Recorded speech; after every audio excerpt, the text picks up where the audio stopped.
कल हम लोगों ने पढ़ा व्हाट इज हिस्ट्री, ठीक है।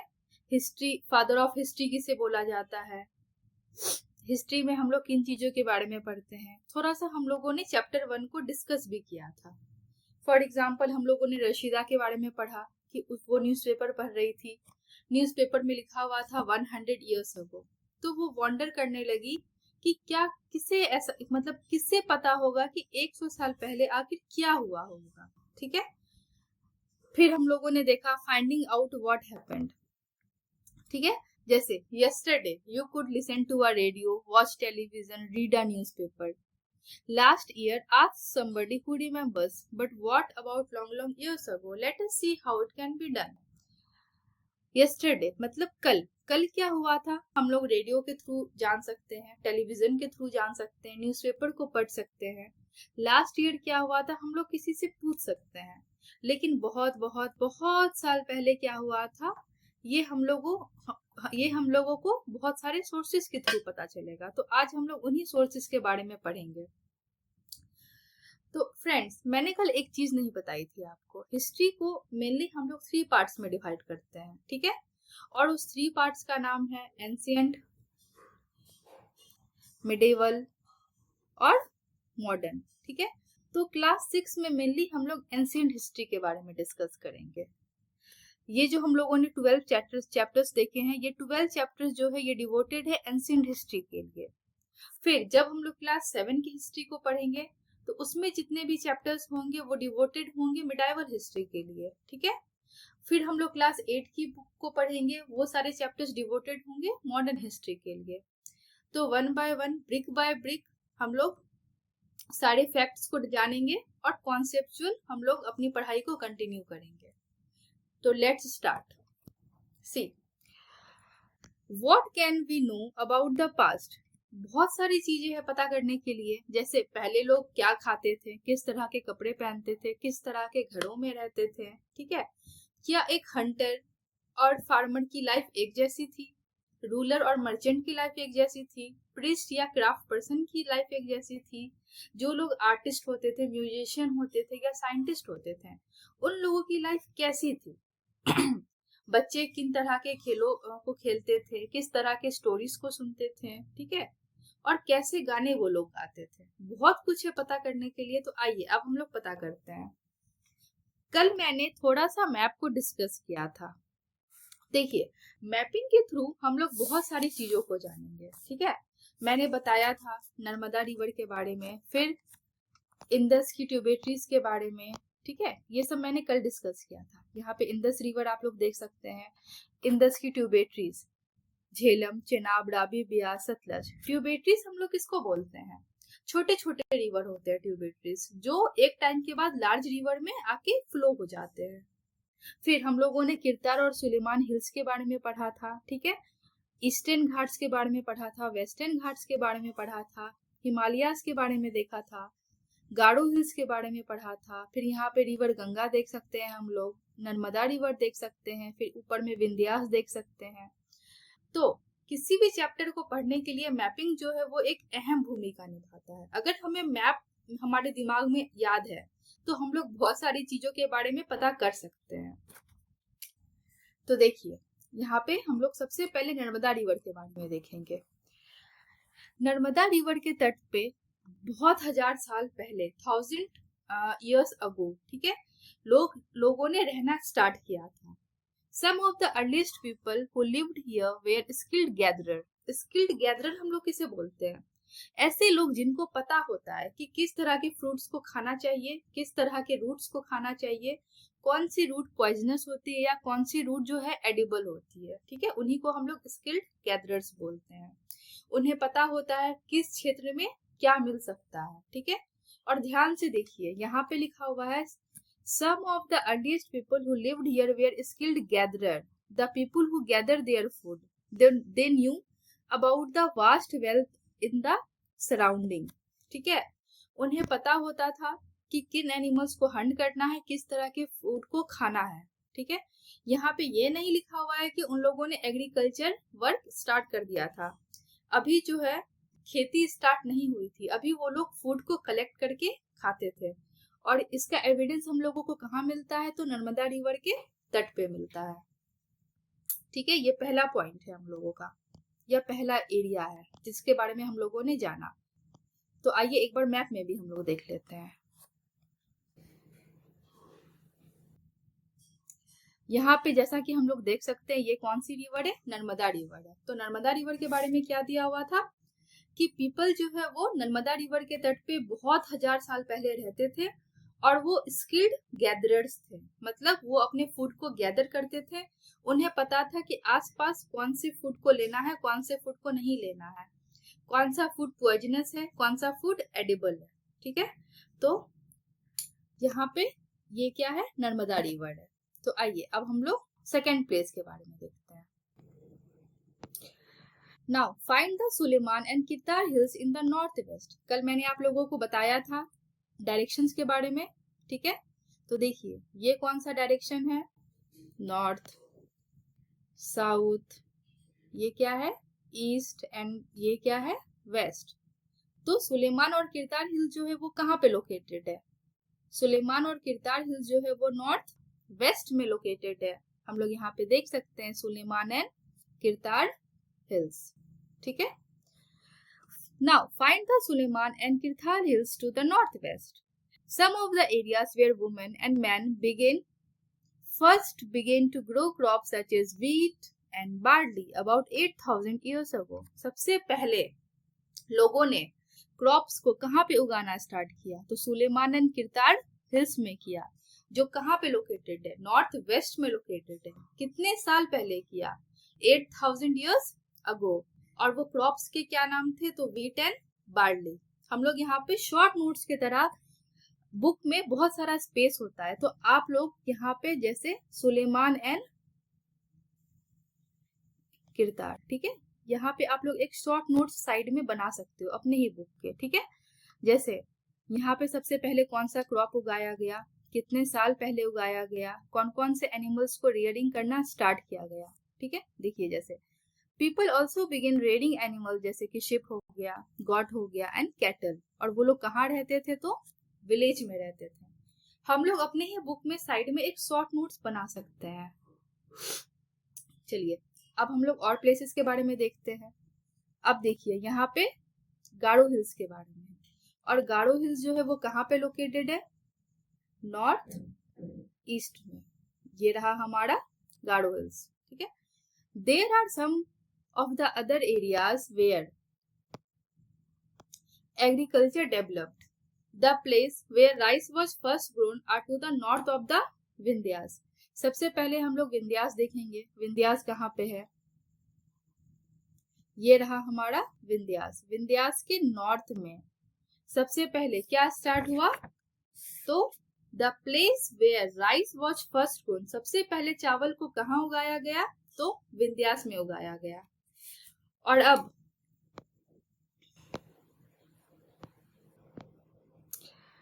Trace the river Indus and its tributaries. हम लोगों ने पढ़ा इंदस और उसके ट्यूबेटरीज के बारे में। तो इंदस रिवर के ट्यूबेटरीज कौन कौन से हैं? झेलम, चेनाब, रावी, ब्यास, सतलज। ठीक है, ट्यूबेटरीज हम लोग किसको बोलते हैं? जैसा कि मैंने पहले भी बताया था, ट्यूबेटरीज जो होते हैं वो स्मॉलर रिवर्स होते हैं, छोटे छोटे रिवर्स होते हैं जो कि एक लार्ज रिवर में आके एक साथ मिल जाते हैं। तो about 4700 years ago, some of the earliest cities flourished on the bank of this river. हम लोग एंशियंट हिस्ट्री में इंदस वैली सिविलाइजेशन के बारे में पढ़ेंगे। ठीक है, इंदस वैली सिविलाइजेशन जो है वो इंदस रिवर के ही तट पे हुआ था बहुत और 4700 years ago हुआ था। और सबसे पहले अर्लीस्ट सिटीज जो थे वो धीरे धीरे धीरे धीरे on the bank of this reverse start हुए थे। ओके, अब मैं एक क्वेश्चन पूछती हूँ आप लोगों से। हम लोग जो भी सिविलाइज्ड एरिया देखते हैं वो हमेशा नदी के किनारे होते हैं। ऐसा क्यों होता है? आखिर लोग नदी के किनारे ही क्यों बसते हैं? ऐसा इसीलिए होता है क्योंकि नदी के किनारे एग्रीकल्चरल वर्क करने में इजी हो जाता है, पानी आराम से अवेलेबल हो जाता है। ठीक है, और लोग जहाँ पे भी एग्रीकल्चरल एक्टिविटीज करते हैं वहां पे बसना ज्यादा प्रीफर करते हैं। तो जैसे मान के चलिए उन लोगों ने कोई खेती की, तो खेती में तो टाइम लगता है, 2 से 3 महीना, 4 महीना, 5 महीना लग जाता है। तो रोज एक दूरी तय करना उन लोगों के लिए इम्पॉसिबल था। तो जहाँ पे भी वो लोग खेती करते थे वहीं पे छोटे छोटे घर बना लेते थे और एक कम्युनिटी की तरह वो लोग रहने लगते थे। फिर देखिए, about 2500 years ago, cities developed on the bank of the river Ganga and its tributaries along the sea coast. अब देखिए, रिवर गंगा यहाँ पे है, तो 2500 years ago क्या हुआ था, धीरे धीरे लोग रिवर गंगा के तट पे रहने लगे थे एंड इट्स ट्यूबेटरीज। चलिए अब हम लोग देखते हैं एक चीज। In ancient times the area along this river to the south of the river Ganga. अब देखिए, ऐसे एरिया को, ठीक है, जो लोकेटेड कहाँ पे है, south of the river Ganga, उसे हम लोग क्या नाम से बुलाते हैं, Magadh. Now lying in the state of Bihar. और अभी मगध कहाँ पे लोकेटेड है, in the state of Bihar.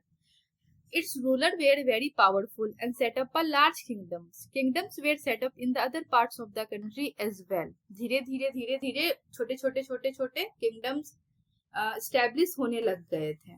अब देखिए, पीपल जो थे वो एक पार्ट से दूसरे पार्ट पे ट्रेवल करते थे, लेकिन एक पार्ट से दूसरे पार्ट में ट्रेवल करना थोड़ा सा मुश्किल हो जाता था। और क्यों होता था मुश्किल, क्योंकि पहले कोई भी साधन नहीं था। ठीक है, अब क्या होता है, अगर हम लोग देखिए, जैसे mountains, deserts, rivers, seas made journey dangerous at times but never impossible. पहले क्या बहुत खतरा होता था, जैसे हिमालयास पे लोग चढ़ रहे हैं, ठीक है, या फिर रिवर पार कर रहे हैं, कभी भी स्टॉर्म आ जाता था, या जंगली जानवर उन लोगों को आके खा लेते थे। तो एक जगह से दूसरी जगह ट्रेवल करने में उन लोगों को जान का खतरा रहता था, लेकिन फिर भी लोग ट्रेवल करते थे। क्यों ट्रेवल करते थे, ठीक है, क्योंकि कहीं पे बाढ़ आ गया, तो अब जब कहीं पे अगर बाढ़ आ गया तो वो लोग वहां पे कितने दिन और सरवाइव कर पाएंगे, या फिर उस जगह का खाना खत्म हो गया, या एनिमल्स नहीं है अब जिसे वो हंट करके खा सके। इस वजह से उन लोगों को ट्रेवल करना पड़ता था। Sometimes men marched in armies conquering other land. Beside merchant travel with caravans or ship carrying valuable goods from one place to another. कुछ मर्चेंट्स भी थे जो एक जगह से दूसरे जगह बहुत सारे वैल्यूएबल गुड्स को लेके ट्रेवल करते थे और पहुंचाते थे। कुछ रिलीजियस टीचर भी थे जो village to village, town to town, ठीक है, हर जगह अपने एडवाइस देते रहते थे। Finally some people travel driven by a spirit of adventure, wanting to discover new and exciting places. All this lead to the sharing of ideas between people. दो लोगों के बीच आइडियाज कैसे शेयर होगा, जब वो ट्रेवल करके एक जगह से दूसरे जगह जाएंगे, ठीक है, अपने गुड्स को लेके, गुड्स एक्सचेंज होंगे, आइडियाज एक्सचेंज होंगे, और इस तरह से दो लोग एक दूसरे के कल्चर को बारे में जानेंगे। Why do people travel nowadays? देखिए, अब यहाँ पे एक क्वेश्चन अराइज हो रहा है। Look at the map once more. Hills, mountain and seas form the natural frontiers of the subcontinent. While it was difficult to cross these frontiers, those who wanted could and did scale the mountain. देखिए, hills थे, mountains थे, seize थे, बहुत सारे natural frontiers थे, ठीक है। ये बहुत डिफिकल्ट होता था कि लोग एक जगह से दूसरी जगह ट्रेवल कर पाए, लेकिन फिर भी वो लोग करते थे, ठीक है, वो लोग क्रॉस करते थे। बड़े बड़े जो भी ओशियंस होते थे उनको क्रॉस करने में 2-3 महीने लग जाते थे, लेकिन फिर भी वो लोग क्रॉस करते थे और अलग अलग जगह पे जाके सेटल्ड भी होते थे। These movements enriched our cultural traditions. People have shared new ways of carving stones, composing music and even cooking food over several hundred of years. Enrich का मतलब क्या होता है, किसी भी चीज की क्वालिटी को बढ़ाना, ठीक है। जब लोग एक जगह से दूसरे जगह जाते थे तो वो लोग आइडिया शेयर करते थे, म्यूजिक कंपोज करते थे, खाना अलग अलग बनाते थे, ठीक है। अभी भी अगर हम लोग इंडिया के अलग अलग क्षेत्र में जाएंगे, नॉर्थ में जाएंगे, साउथ में जाएंगे, ईस्ट में जाएंगे या वेस्ट में जाएंगे, हर जगह का कल्चर अलग अलग है, लोग अलग अलग हैं, उनका खाना बनाने का तरीका अलग है, रहने का तरीका अलग है। ये सदियों से चलता आ रहा है। Now name of the land. अब देखिए, हमारे कंट्री का नाम इंडिया या भारत कैसे पड़ा, अब हम लोग इस चीज के बारे में जानेंगे। हम लोग ऑफन 2 वर्ड्स यूज करते हैं, ठीक है, अपने कंट्री के लिए। पहला वर्ड क्या है, इंडिया, और दूसरा वर्ड क्या है, भारत। अब इंडिया और भारत जो शब्द है वो कहाँ से आया, इंडिया जो है वो इंदस से आया है। अभी हम लोगों ने मैप में इंदस को देखा, इंदस की ट्रिब्यूटरीज के बारे में पढ़ा, ठीक है। इंदस को हम लोग क्या बोलते हैं? सिंधु इन संस्कृत। द इरेरियंस एंड ग्रीक्स, जो भी इरेरियंस और ग्रीक्स थे वो कहाँ से आए थे? नॉर्थ वेस्ट से आए थे। कब आए थे? 2500 ईयर्स अगो आए थे, ठीक है। वो लोग इंदस रिवर को पहचानते थे, ठीक है। और इंदस रिवर को वो लोग क्या बोलते थे? हिंदोस या इंडोस। And the land to the east of the river is called India. और इंदस रिवर के ईस्ट में जो लैंड है वो कौन सा लैंड है? इंडिया है। ये किनका कहना था? इरेरियंस का और ग्रीक्स का, जो कहाँ से आए थे? नॉर्थ वेस्ट से आए थे। कब आए थे? 2500 ईयर्स अगो आए थे, ठीक है। और वो उन लोगों ने क्या कहा था कि वो लोग इंदस रिवर को पहचानते थे और उन लोगों ने क्या कहा था?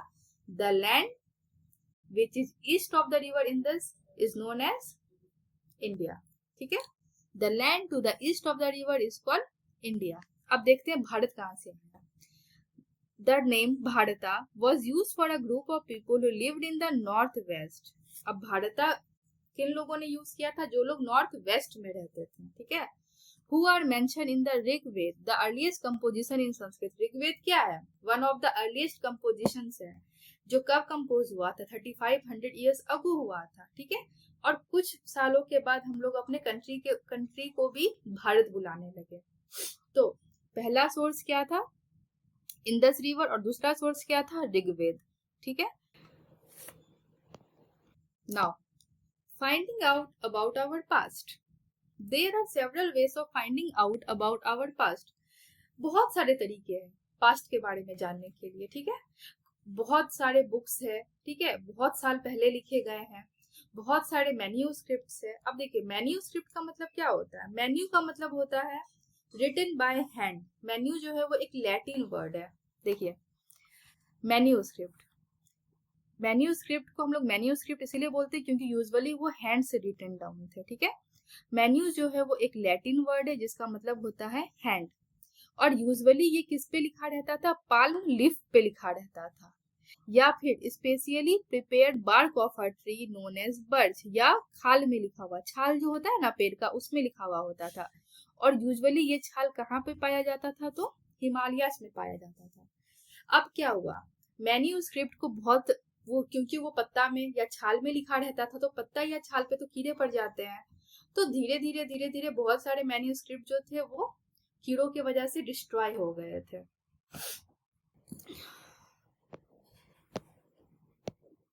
बट बहुत सारे मैन्यूस्क्रिप्ट जो थे वो अभी भी है, जिसके बारे में हम लोग पढ़ते हैं या देखते हैं, जिससे हम लोगों को इंफॉर्मेशन पता चलती है। Often preserve in temples and monasteries. बहुत सारे मैन्यूस्क्रिप्ट है जो अभी भी टेम्पल्स और मोनेस्ट्रीज में रखे हुए हैं। This books deal with all kind of subjects. देखो ये बुक जो है सारे काइंड ऑफ सब्जेक्ट्स के बारे में हमें बताती है, जैसे रिलीजियस बिलीफ्स क्या थी, ठीक है, लाइफ कैसे थे किंग्स के, एपिक्स कैसी थी, पोएम्स कैसी थी, ठीक है। बहुत सारी मैन्यूस्क्रिप्ट जो है वो संस्कृत में लिखी गई है, कुछ प्राकृत में लिखी गई है, language use by ordinary people, जो सभी लोगों को समझ में आए। और one of the earliest languages जो बोला जाता था वो क्या था? तमिल था। अब देखिए एग्जाम में क्वेश्चन कैसे आते हैं। आप लोगों को बहुत सारे लैंग्वेजेस दे दिए जाएंगे और बोला जाएगा कि मैन्यूस्क्रिप्ट किस किस लैंग्वेज में लिखा जाता होगा, ठीक है। तो यहाँ पे देखिए संस्कृत, प्राकृत और तमिल। प्राकृत जो था वो ऐसा लैंग्वेज था जो ऑर्डिनरी पीपल भी आराम से बोलते थे। We can also study inscription. These are writing on relativity hard surfaces such as stone or metal. Inscription जो था वो stones या metal पे लिखा जाता था, ठीक है। इसलिए लिखा जाता था ताकि उसको मिटाया ना जा सके, वो उस पे कार्व्ड होता था। जैसे हम लोग यहाँ पे देख सकते हैं, ये एक बड़ा सा स्टोन पे लिखा हुआ है, ये मिट नहीं सकता, ये सालों सालों तक दिखता रहेगा। थोड़ा सा धुंधला हो सकता है बट ये मिट नहीं सकता है। We can also study inscription. These are writing on relativity hard surfaces. Sometimes कभी कभी क्या होता था, किंग्स जो थे वो अपने ऑर्डर को इंस्क्राइब करवा देते थे, ठीक है, कार्व करवा देते थे, ताकि लोग जो है आराम से उसको देख सके, पढ़ सके और ओबे कर सके उनके रूल्स को। कभी कभी किंग्स जो थे वो बैटल जीतते थे, वो भी वो लोग स्टोन पे कार्व करवा देते थे ताकि वो एक हिस्ट्री बन जाए। उन्हें भी पता था कि आगे चल के जो जनरेशन होगी वो भी उनके बारे में जानेगी। जैसे देखिए ये यहाँ पे एक इंस्क्रिप्शन दिया हुआ है, एन ओल्ड इंस्क्रिप्शन। ये इंस्क्रिप्शन जो है 20 to 50 ईयर्स अगो था, 2250 साल पहले। was found in Kandahar, Afghanistan. It was inscribed on the orders of the ruler named Ashok. Ashoka के बारे में हम लोग आगे पढ़ेंगे, चैप्टर 8 में पढ़ेंगे, ठीक है। We use anything, we use a script। Script का मतलब क्या होता है? लेटर्स होता है या साइंस होता है, इस सबको मिला के हम लोग स्क्रिप्ट का निर्माण करते हैं। When we read what is written or speak, we use a language. The inscription was inscribed in 2 different scripts and languages। देखिए अब यहाँ पे देखिए, ये यहाँ से लेके यहाँ तक ये अलग लैंग्वेज दिख रहा है, और यहाँ से लेके यहाँ तक ये अलग आपको स्क्रिप्ट दिख रहा होगा, ठीक है। तो जो टॉप पे है वो कौन से स्क्रिप्ट पे लिखा हुआ है? ग्रीक। ये ग्रीक स्क्रिप्ट पे लिखा हुआ है। और जो नीचे है वो किस स्क्रिप्ट में लिखा हुआ है? तो अरेमिक में लिखा हुआ है। और स्क्रिप्ट्स के अलावा भी बहुत सारे अलग अलग चीजें थे जिससे हम लोगों को पास्ट के बारे में पता चलता है। और जो इन पास्ट के बारे में पढ़ते हैं या फाइंड आउट करते हैं, उन लोगों को क्या बोला जाता है? Archaeologist. They study the remains of building made up of stone and brick, painting, sculpture. They also explore and excavate to find tools, weapons, pots, pen, ornament, and coins. Some of these objects may be made of stone, other of bone, baked clay, or metal. Objects that are made up of hard, imperishable substances usually survive for a long time. जैसे ये stone पे ये inscription है, ये अभी तक मिट नहीं पाया है, लेकिन मैन्यूस्क्रिप्ट जो था, जो यूजुअली पाल्म लीफ पे लिखा जाता था, उस पे कीड़े लग गए, वो मिट गया, हट गया। तो इससे हम लोग को ये पता चलता है कि जो हार्ड सरफेस पे लिखा जाता था वो अभी भी सरवाइव कर रहा है, लेकिन जो लीव्स वगैरह पे या पेजेस वगैरह पे लिखा जाता था वो बहुत दिनों तक नहीं टिक पाया।